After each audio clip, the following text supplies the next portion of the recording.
توسط این لیف که میبافی چیز مشکلات رفت میشه خنده نونش خوب هستی؟ ماما که چی هست؟ زهرا جان دلت را خانه ما کن مصفا کردنش بسیار وضعیت ما خراب است. همین ما آدم ما برای ما کمک کنید. بسیار زیاد از کار خوش میشه.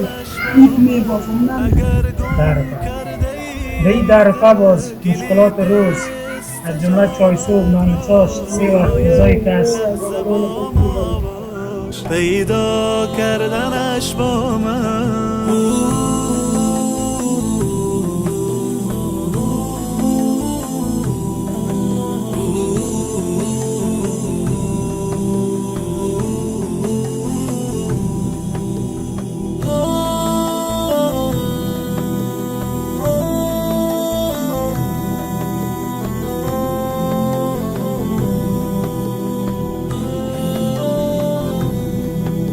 بیفشان قطره اشک که من هستم خریدارش بیاور قطره اخلاص و دریا کردنش با من به من گو حاجت خود را اجابت میکنم آغاز سخن نام خدا باید کرد خود را با امید او رها باید کرد دوستان گرانقدر امید داریم که لباس عافیت بر تن داشته باشید قسمی که شما در تصویر ببینید امروز در کنار یکی از فامیل های نیازمند واقعا نیازشان و نیازمندیشان بیشتر است و در این ها و هوای سرد دچار خیلی مشکلات هستند و ما آمدیم همراه فامیل انشاءالله که در تصویر میبینید مصاحبه میکنیم و از مشکلات زندگی که دارن پرسان میکنیم ببینیم که در زندگی چی مشکلات است با چی مشکلات سردچار هستند. مادر قند خوب است انشاءالله صحتان خوب است میشه که مادر عزیز بگی در فامیل چند نفر هستید؟ تعداد فامیل چند نفر است؟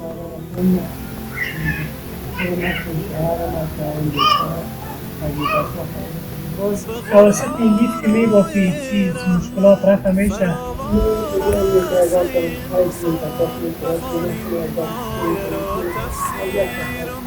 مادر کنیا را دانی چند میبافیم باز اگر عمری گناه به این در باز مشکلات روز از جمله چای صبح نان چاشت سه وقت غذای کس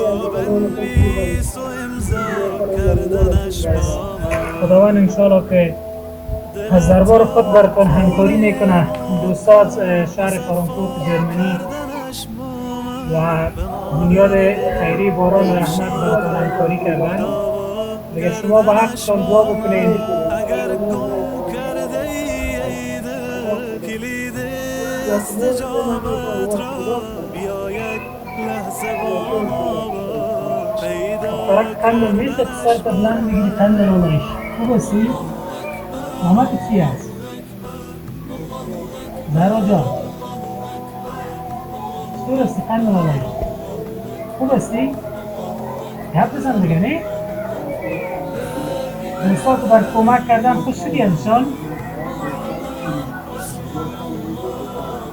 همین به ما آدم ها کمک کنید که بسیار تنواس هستیم. این دیگر چاره زندگی دیگر بسیار ما را تنگ کنه. بسیار وضعیت ما خراب است. همین ما آدم ها برای ما کمک کنید. بسیار زیاد از کار خوش میشه. لیف میبافم نمیشه کنه خانه خدا نمیشه. بسیار وضعیت ما خراب است. اگر یک چی داریم که همین ما آدم ها کمک کنید خداوند تعالی دیگر همین روزی ما را برسان از برکت شما الله جان شما را جان دور بکن شما برای ما کمک کنید ما ازتان زیاد خوش هستیم اگر ما ازتان خوش هستیم کمک کنید همین ما آدم ها کرد ما کمک کنید بسیار زیاد دیگر در مشکلات زیاد هستیم سلامت باشی مادر قند انشاءالله که دوستا در تصویر دیدن مشکلات کنه انشاءالله که حتما در نظر داشته باشن ما در خدمت هستیم وضعیت ما زیاد سلامت باشیم and also it's necessary that we should appreciate and thankful from our dear brother Ingin that he provided these foods and these needy for these needy families و تشکر از شما دوستای عزیز خداوند پیروز کامگار داشته باشتانه. آب و هوا خیلی سرد است. وقتی فامیل گرانبها را نمیگیریم، لحظات خوش داشته باشید. از تشکر بازم بسیار زیاد. اوقات خوش داشته باشید. خدا حافظ.